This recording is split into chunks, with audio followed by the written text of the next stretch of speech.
अक्सर कहा जाता है कि पानी जब सर से ऊपर चला जाता है तो बहुत कुछ ऐसा घट जाता है जिसके बारे में सोचकर भी डर लगने लगता है। तो ऐसा ही कुछ आज की इस वीडियो में आपको देखने को मिलेगा। यहाँ पर एक लड़का जो कि बाहर नौकरी किया करता है वह अपने परिवार के पास आता है और उसके बाद जब सुबह सुबह घूमने के लिए जाता है और वहाँ से वापस लौटते ही वह देखता है कि उसकी माँ घर के बाहर बैठकर अलाव सेक रही है और जब वह उससे कुछ बात करता है तो वह कुछ भी बात नहीं करती है। इसके बाद वह लड़का घर के अंदर जाता है और जैसे ही घर के अंदर एक कमरे में ताला लगा हुआ देखता है तो उसके बाद बड़ा ही हैरान होकर बाहर आकर माँ से पूछने लगता है कि माँ ये क्या हुआ, लेकिन इतनी देर में उसकी माँ भी गायब होती है। अब उसके बाद वह अपने परिवार को ढूंढने लगता है लेकिन घर के अंदर उसके परिवार का कोई भी सदस्य नहीं था और जैसे वो उस कमरे के ताले को तोड़कर अंदर का नज़ारा देखता है तो एकदम से पुलिस वालों के पास फोन कर देता है और पुलिस को यहाँ पर बुला लिया जाता है। क्या हुआ था ऐसा और किस वजह से उसका पूरा परिवार सुबह सुबह ही घर से गायब हो गया था और यहाँ पर उस कमरे के अंदर ऐसा क्या था जो उसने पुलिस को बुला लिया था, पूरी सच्चाई के बारे में जानने के लिए वीडियो को अंत तक जरूर देखें। नमस्कार दोस्तों, मेरा नाम है जीतू और आप लोग देख रहे हो जीतू सुदेश चैनल। वीडियो को ज़्यादा से ज़्यादा शेयर करें और चैनल को सब्सक्राइब करना ना भूलें ताकि मेरा हौसला बढ़ता रहे। उत्तर प्रदेश के बाराबंकी जिले के अंदर एक मसौली थाना पड़ता है। मसौली थाने के क्षेत्र के अंतर्गत एक जगह आती है जहां पर एक परिवार बड़ी खुशियों के साथ अपने जीवन को व्यतीत कर रहा था और कोई भी कैसी भी दिक्कत नहीं थी। परिवार के अंदर बड़ा लड़का होता है जिसका नाम विजय होता है और उसकी 4 छोटी बहनें होती हैं, माता पिता होते हैं और जो विजय था वो अपनी पढ़ाई लिखाई करने के बाद रिलायंस कंपनी में जबलपुर में जॉब किया करता था। यहाँ पर अब परिवार के अंदर कोई भी दिक्कत नहीं थी। पिता के लिए बेटा कमाने वाला हो गया था और अब उसे लगता है कि जिंदगी अब आराम से व्यतीत हो जाएगी। बेटियों की शादी तो ये बेटा ही कर देगा, कोई भी दिक्कत नहीं है। इसी तरह से समय बीतता है और समय के साथ साथ यहाँ पर जो विजय होता है उसकी भी मंशा ऐसी होती है वह अपने घर वालों से पूछे बिना कोई भी काम नहीं किया करता है। लेकिन तभी जब उसकी उम्र शादी की होती है तो उसी दौरान यहाँ पर जो विजय होता है वह शादी.com पे अपनी एक आईडी बनाता है और वहाँ पर रजिस्टर कर लेता है। अब इसके बाद जब उसने शादी.com पर आईडी बना ली थी तो वहीं पर एक मैसेज आता है जो कि किसी और का नहीं, एक लड़की का था और लड़की ने भी शादी.com पर रजिस्टर कर रखा था और वहीं से उसे मैसेज भेजा था। लड़की का नाम होता है संजना। अब जैसे ही संजना का मैसेज विजय के पास आता है तो उसके बाद विजय भी उससे बातचीत करने लगता है और बातचीत के दौरान दोनों को एक दूसरे के बारे में पता चलता है।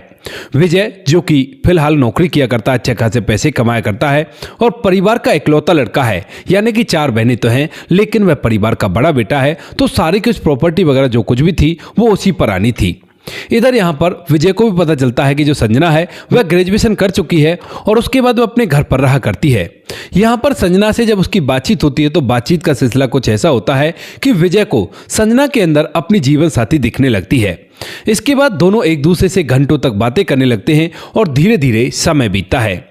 समय के साथ साथ एक बार जो संजना होती है वो विजय से कहने लगती है कि क्यों ना हम एक बार मिल लेते हैं। अब इस बात को सुनकर जो विजय होता है वह भी संजना से मिलने के लिए बेकरार होता है और इसी वजह से वो उससे कहने लगता है कि बताओ कहाँ आए। तो यहाँ पर जो संजना होती है वो गोरखपुर की रहने वाली थी और विजय से कहती है कि देखो हमारे यहाँ पर 1-2 दिन बाद मेला लगने वाला है, तो तुम ऐसा करना उस मेले में आ जाना, वहीं पर मिल लेंगे और उसके बाद वहीं पर बातचीत कर लेंगे। विजय भी इस बात के लिए हामी भर लेता है और वह अपने घर से निकल जाता है मेला देखने के नाम पर और इधर जो संजना होती है वह भी अपने घर से मेले में घूमने के लिए निकल जाती है। अब संजना और विजय दोनों मेले में पहुंचते हैं और वहां पर एक दूसरे से बात करके एक दूसरे से मुलाकात करते हैं। पहले तो दोनों एक दूसरे के साथ मेला देखते हैं और मेला देखने के बाद जब इन्होंने तय ही कर लिया है कि दोनों एक दूसरे के लिए काफ़ी ज़्यादा परफेक्ट हैं तो यहाँ पर इन दोनों के बीच में कुछ ऐसा भी हो जाता है जो शादी से पहले बिल्कुल ही नहीं होना चाहिए था। दोनों के दोनों एक होटल में जाते हैं और होटल में जाकर ये अपनी पूरी मर्यादा को लांघ जाते हैं। उसके बाद यहाँ पर सब कुछ अच्छी तरह से होता है, दोनों बड़े खुश होते हैं और अब यहाँ पर दोनों अपने अपने घर चले जाते हैं। जैसे ही दोनों अपने घर जाते हैं तो और भी ज़्यादा बातों का सिलसिला होने लगता है और दोनों एक साथ जीने मरने की कस्में तक भी खा लेते हैं। अब जब संजना बार बार फ़ोन पर बात किया करती है विजय से घंटों घंटों तक, तो यहाँ पर जो संजना का पिता होता है उसे ये बात महसूस हो जाती है कि हो ना हो जो मेरी बेटी है वो किसी न किसी लड़के से बात किया करती है और इसी वजह से जो पिता होते हैं अब चिंता में डूब जाते हैं कि कहीं ऐसा ना हो कि मेरी बेटी किसी को लेकर भाग जाए और बहुत ही ज़्यादा गड़बड़ हो जाए। तो इसी वजह से जो ममता के पिता होते हैं अपनी बेटी के लिए इधर उधर रिश्ता ढूंढते हैं और ढूंढने से लखनऊ का रहने वाला एक शंकर नाम का लड़का उन्हें मिल जाता है जो उन्हें अपनी बेटी के लिए पूरी तरह से परफेक्ट रखता है। अब इस बात को देखकर यहाँ पर जो पिता होते हैं वह संजना को बता देते हैं कि बेटी, हमने तुम्हारे लिए रिश्ता ढूंढ लिया है और उस लड़के से तुम्हें शादी करनी होगी। यह बात सुनकर संजना के एकदम से पैरों तले से जमीन खिसक जाती है, क्योंकि उन दोनों ने एक दूसरे से प्यार तो किया था और शादी.com से वो मिले थे, लेकिन अपने अपने घर वालों को इस बारे में नहीं बताया था कि हम दोनों ने एक दूसरे को देख लिया है और हम दोनों शादी करना चाहते हैं। अब इस बात को लेकर वह काफी ज्यादा परेशान होती है, लेकिन पिता के मुंह पर कुछ भी नहीं कह पाती है। उसके बाद वह अपने कमरे में जाती है और सीधा विजय के पास फोन मिला देती है। कहती है कि विजय देखो, मेरे घर वाले मेरी शादी के लिए लड़का ढूंढ रहे हैं और अब क्या करें हम, मुझे तो कुछ समझ में नहीं आ रहा। अब इस बात को सुनकर जो विजय होता है वो कहता है कि संजना देखो, चिंता मत करो, मैं अपने घर वालों से बात कर लेता हूँ और तुम अपने घर वालों से बात कर लो। अब यहाँ पर यह बात सुनकर जो संजना होती है वो कहती है कि ठीक है, बात करके देख लेती हूँ, वरना जो मेरे पिता हैं वो एक बार जो ठान लेते हैं उस बात को कर ही रहते हैं। तो वो कहता है कि कोई बात नहीं, एक बार बात तो करो, वो मान जाएंगे जब मेरे बारे में तुम उन्हें सब कुछ बताओगे। ऐसा कहकर वह उससे बात करने के लिए कह देता है और इधर जो विजय होता है वह भी अपने घर वालों से बात करने लगता है। संजना जब अपने माता पिता से बात करती है तो यहाँ पर संजना के जो पिता हैं वो एकदम से मना कर देते हैं। कहते कि नहीं, ऐसा नहीं होगा, जो लड़का हमने पसंद किया है उसी से तुम्हें शादी करनी होगी। संजना खूब बताती है कि पिताजी अच्छा कमाया करता है और वो लड़का जिससे आप मेरी शादी करना चाहते हो वो तो अभी नौकरी देख ही रहा है, लेकिन ये तो नौकरी लगा हुआ है, वो भी बहुत बड़ी कंपनी में जिसका नाम रिलायंस है। लेकिन पिता को यह बात को सुनकर गुस्सा आ जाता है कि बेटी अपने आप ही अपने लिए रिश्ता ढूंढ रही है और इसी वजह से वह साफ साफ इनकार कर देते हैं और कहते हैं कि तुम्हारी शादी यहीं पर होगी जहां पर मैं करना चाहता हूं। इधर यहां पर विजय जब अपने माता पिता से ये बात करता है कि मैं एक लड़की से शादी करना चाहता हूं और उसको मैंने देख लिया है, तो यहां पर पिता के एकदम से कान खड़े हो जाते हैं, क्योंकि पिछले कुछ दिनों से जो उनका बेटा है वो बिल्कुल भी उनके परिवार की तरफ ध्यान नहीं दे रहा है और जितने भी पैसे उसके पास हुआ करते हैं उन सारे पैसों को न जाने कहां खर्च कर दिया करता है। दरअसल यहां पर बीच में जो संजना और विजय हैं वो दोनों एक दूसरे से मिलने जुलने लगते हैं और मिलने जुलने में आप लोगों को पता है पैसा तो खर्च होता ही है और इसी वजह से जो विजय होता है वह अपने घर पर एक भी पैसा नहीं दे रहा था। यहां पर जो पिता होते हैं वो देखते ही इस बात को समझ जाते हैं और कहने लगते हैं कि यही था जिस वजह से तू घर पर पैसा नहीं दे रहा था। अगर ऐसी बात है तो उस लड़की से तेरी बिल्कुल भी शादी नहीं होगी और तुझे उससे शादी नहीं करनी है, क्योंकि घर पर 4 बड़ी बड़ी बहनें हैं और वो लड़की जो अभी से इतना पैसा खर्च करवा रही है वो आगे चलकर न जाने कितना पैसा खर्च करवाएगी और तू उससे बिल्कुल भी शादी नहीं कर सकता। अब यहाँ पर जब विजय इन बातों को सुनता है तो अपने घर वालों को समझाने की कोशिश करता है, लेकिन घर वाले उसे फाइनल फैसला सुना देते हैं और कहते हैं कि हम तो तेरी शादी बिल्कुल भी उससे नहीं करवा सकते। इसके बाद यहाँ पर विजय फिलहाल तो चुप रह जाता है, लेकिन मन ही मन सोचने लगता है कि क्यों ना मैं और संजना दोनों एक दूसरे के साथ भाग जाएं और भागकर एक साथ शादी कर लेते हैं। इधर यहाँ पर वह जब संजना से इस बारे में बात करता है तो संजना उधर से रोती हुई फोन को उठाती है और कहने लगती है कि विजय, मेरे घर वालों ने शादी से साफ इनकार कर दिया है और कह दिया है कि शादी तो वहीं पर होगी जहां पर हम लोग चाहेंगे। इस बात को सुनकर जो विजय होता है वह अपनी बात भी बताता है और कहता है कि संजना, लगता है शायद हम लोगों के भाग्य में मिलना ही नहीं लिखा है, क्योंकि मेरे घर वालों ने भी मना कर दिया। यहाँ पर संजना भी रोने लगती है। इधर विजय की आंखों में भी आंसू आ जाते हैं, लेकिन तभी विजय कहने लगता है तो क्यों ना हम दोनों एक साथ भाग चलें। लेकिन तभी जो संजना है वो साफ इनकार कर देती है, कहती है कि नहीं विजय, मैं अपने पिताजी की इज्जत को इस तरह से नीलाम नहीं कर सकती और ऐसे ही रहने दो, हम लोग कहीं भी भाग कर नहीं चलेंगे। इसके बाद यहाँ पर जो विजय होता है वह भी सोच लेता है कि जब ये नहीं चाह रही तो कोई बात नहीं, मैं भी अपने जीवन को इसी तरह से जीता हूँ जिस तरह से घर वाले चाह रहे हैं और कोई बात नहीं, इससे दूरियां बना लेते हैं। बातें तय होने के बाद जो संजना है वो अपने पिता के कहने अनुसार शादी कर लेती है। इधर जो विजय होता है वह अपने घर वालों के हिसाब से शादी कर लेता है। दोनों की शादी अलग अलग व्यक्तियों से हो गई थी और इसके बाद जो विजय होता है उसकी जो पत्नी थी उसे घर वाले लाते नहीं हैं, क्योंकि यहाँ पर उनके घर में 4 बेटियां थी और वह कहते हैं कि पहले बेटियों की शादी हो जाए और उसके बाद ही तुम्हारी पत्नी को आना जाना करेंगे, ताकि यहाँ पर बेटी को भी ललक लगी रहे कि जल्द से जल्द बहनों की शादी करा दे। और ऐसा सोचकर पिता ने फैसला लिया था। विजय इस बात को सुन लेता है और कहता है कि ठीक है, जैसा आप चाहते हो वैसा ही कर लो, कोई भी दिक्कत नहीं है।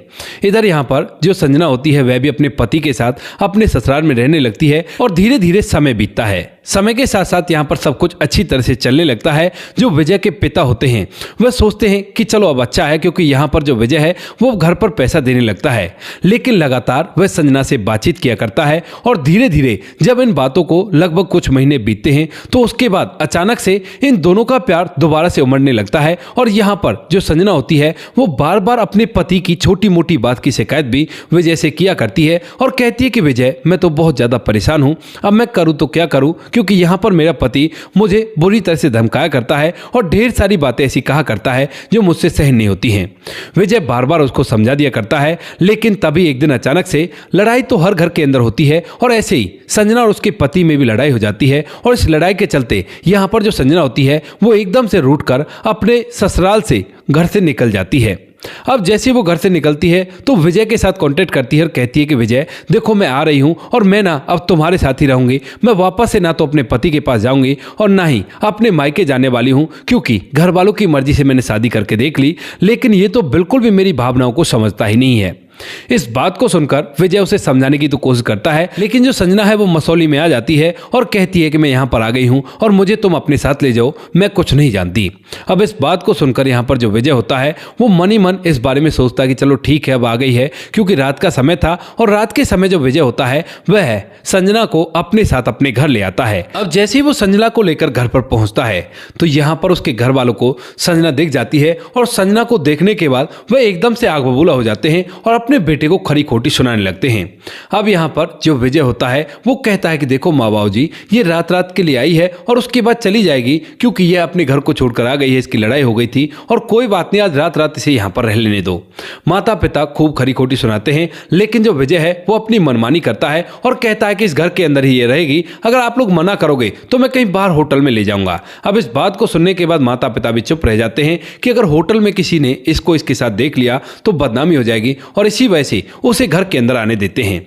धीरे धीरे यहाँ पर जो विजय होता है वह संजना के खाने पीने का इंतजाम करता है और उसको एक कमरा दे दिया जाता है। कमरे में बैठकर रात के 12 बजे तक विजय जो होता है वह संजना से बातचीत करता है और यहाँ पर परिवार बाहर बैठा ये सब कुछ देख रहा था। उसके बाद यहाँ पर विजय भी आराम करने लगता है, परिवार भी आराम करने लगता है। और दूसरे दिन की सुबह सुबह जब विजय उठता है तो उठने के बाद वह सुबह सुबह मॉर्निंग वॉक के लिए निकल जाता है और जब मॉर्निंग वॉक से वापस लौटता है तो सुबह के लगभग 7 से 8 बजे हुए थे। तो 7-8 बजे उसकी जो माँ होती है वो सर्दियों में बाहर अलाव सेक रही थी। उसके बाद जो विजय होता है वह अपनी माँ के पास बैठता है और वह भी थोड़ी देर हाथ सेकता है और हाथ सेकने के बाद वह घर के अंदर चला जाता है। अब जैसे वो घर के अंदर जाता है तो यहाँ पर संजना को देखने लगता है। वो सोचता है कि संजना अब तक उठ गई होगी, लेकिन घर के अंदर उसे ना तो कहीं संजना मिलती है और ना ही परिवार का कोई भी सदस्य मिलता है। इसके बाद विजय इधर उधर ढूंढता है तो ढूंढने से उसे एक कमरा मिलता है जिस कमरे का ताला लगा हुआ था और पहले कभी उस कमरे पर ताला नहीं हुआ करता था। यह बात देखकर विजय पूरी तरह से हैरान हो जाता है और इसी हैरानी में वह एकदम से बाहर जाता है अपनी माँ के पास, लेकिन अब तक जो माँ थी वह भी वहां से जा चुकी थी और जैसे ही माँ वहां पर नहीं मिलती है, अलाव जला हुआ था और घर के अंदर कोई भी सदस्य नहीं मिलता है, तो यहाँ पर विजय को बड़ा ही डर लगने लगता है और सोचता है कि कोई अनहोनी तो नहीं हो गई। इसके बाद जो विजय होता है वह एकदम से पत्थर उठाकर उस ताले को तोड़ता है और जैसा वो सोच रहा था वैसा ही हो गया था। दरअसल इस कमरे के अंदर उसकी प्रेमिका, जिसका नाम संजना होता है, वह इस दुनिया को छोड़कर जा चुकी थी और उसकी लाश इस घर के अंदर पड़ी हुई थी। इस बात को देखकर वह पूरी तरह से घबरा जाता है और जब घर वालों को इधर उधर ढूंढने के बाद भी वह उसे नहीं मिलते हैं तो सीधा 112 पर फोन कर देता है।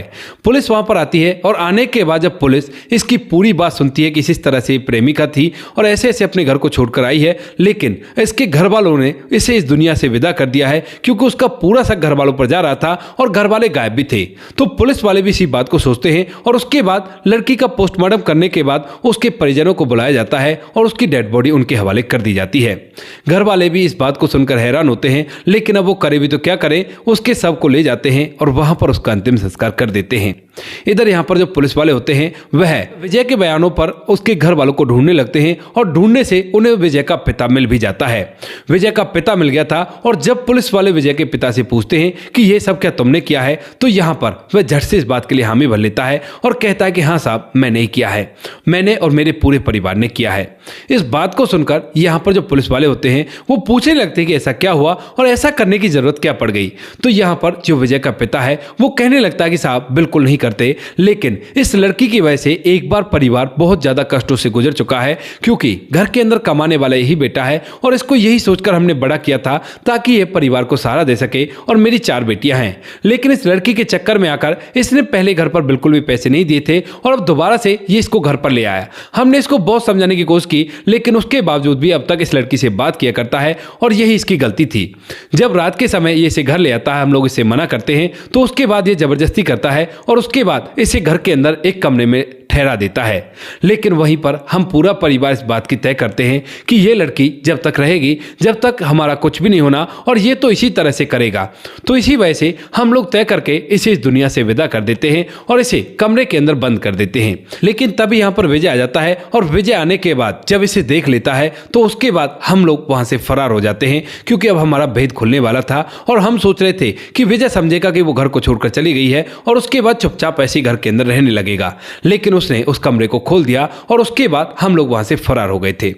यह बात सुनकर पुलिस वाले भी हैरान हो जाते हैं और उसके बाद उस पूरे परिवार को ढूंढा जाता है और ढूंढने के बाद उन्हें आगे की कार्रवाई के लिए भेज दिया जाता है। विजय अपनी आंखों में आंसू लेकर अब उस घर के अंदर अकेला रह जाता है, जिस घर के अंदर कभी उसका हंसता खेलता परिवार रहा करता था। और यहाँ पर उसके ससुराल में भी ये बात पता चल जाती है और लोग इस बात पर तरह तरह की टिप्पणियां करने लगते हैं। तो दोस्तों, ये थी आज की कहानी। आपको जैसी भी लगी कमेंट सेक्शन में बता देना। वीडियो अगर अच्छी लगे तो वीडियो को लाइक और चैनल को सब्सक्राइब जरूर करें, ताकि हमें थोड़ा सा हौसला मिल सके आप लोगों के लिए ऐसी अच्छी वीडियो बनाने के लिए। इन कहानियों को सुनाने का उद्देश्य किसी को परेशान करना बिल्कुल भी नहीं है। ये कहानी आपको इसलिए सुनाई जाती है ताकि आप लोग इन कहानियों में से कुछ ना कुछ सीख सको और अपने जीवन में उस चीज को अप्लाई कर सको। बाकी अब बारी आती है हमारे कुछ प्यारे सब्सक्राइबर की, जो हमारी वीडियोस पर बहुत अच्छे कमेंट भेजा करते हैं और उनके कमेंट देखने के बाद हमें बहुत ही ज्यादा मोटिवेशन मिला करता है। सबसे पहला नाम आता है सलाउद्दीन खान जी का। ये लिखते हैं कि अवैध संबंध का अंजाम बुरा होता है, किसी न किसी की जान जाती है। जी बिल्कुल सलाउद्दीन खान भाई, ये तो सच्चे है कि जब अवैध संबंध बनने लगते हैं तो उसके बाद कोई ना कोई तो इस दुनिया को छोड़कर जाता ही है, वरना बहुत कुछ ऐसा हो जाता है कि परिवार के परिवार तबाह हो जाया करते हैं। आगे हमारे साथ समाधान पाटिल जी। भाई साहब, तुम्हारी हर एक कहानी सुनता हूँ, मेरा नाम नहीं लेते हो। समाधान पाटिल, जलगांव महाराष्ट्र से। तो समाधान पाटिल जी, हम ज़्यादातर अपनी वीडियो में आपका नाम ज़रूर लेते हैं। आप हमारे शायद उन वीडियोज़ को देख लेते होंगे जिन पर ब्रेन डिमांड का लोगो लगा हुआ है, और वहाँ पर तो मैं किसी का नाम भी नहीं लेता हूँ। आप इस वीडियो में आपका नाम ले दिया है, आप बुरा ना माने बिल्कुल भी। उससे अगर नाम आता है मुकेश कुमार जी का। मुकेश कुमार जी लिखते हैं राधे राधे जी, यूपी 83 से। तो मुकेश कुमार जी, आपका तहे दिल से धन्यवाद। आगे हमारे साथ सुजीत कुमार जी कहते हैं कि नमस्कार भाई, राधे राधे भाई साहब, आप कैसे हो? गलत कदम कभी नहीं उठाना चाहिए। जी सुजीत कुमार जी, आप सही कह रहे हो, गलत कदम बिल्कुल भी नहीं उठाना चाहिए। और मैं ठीक हूँ, आप सुनाओ आप कैसे हो? उससे आगे नाम आता है हमारे भाई जी का, गणेश कुमार जी का। भाई साहब, तुम्हारी हर एक कहानी सुनता हूँ, मेरा नाम नहीं लेते। गणेश वर्मा भाई, आपका नाम भी लिया है, आप तो हमारे फेसबुक पेज में टॉप फैन में आते हो, तो आपका नाम भला कैसे नहीं ले सकता हूं। आपका नाम भी लिया है, आपके जिले का नाम भी लिया है, और कोई बात नहीं, अगर वो वीडियो आपके हाथ नहीं लगी हो तो इस वीडियो के अंदर आपका नाम ले दिया है। आपका तहे दिल से धन्यवाद, अपना कीमती वक्त निकालकर हमें इस लायक समझने के लिए। उससे आगे नाम आता है रजत सैनी जी का। रजत सैनी जी कहते हैं कि राम राम जी। राम राम भाई साहब, आप सुनाइए आप कैसे हो? बाकी जो लोग रह गए हैं वो लोग बुरा ना माने, आने वाली किसी वीडियो में आप लोगों के नाम भी आ जाएंगे। आप लोग इसी तरह से हमें सपोर्ट करते रहिए और हमारा हौसला बढ़ाते रहिए। मिलते हैं किसी नेक्स्ट वीडियो नए टॉपिक के साथ, तब तक के लिए जय हिंद, जय भारत, जय हिंदुस्तान।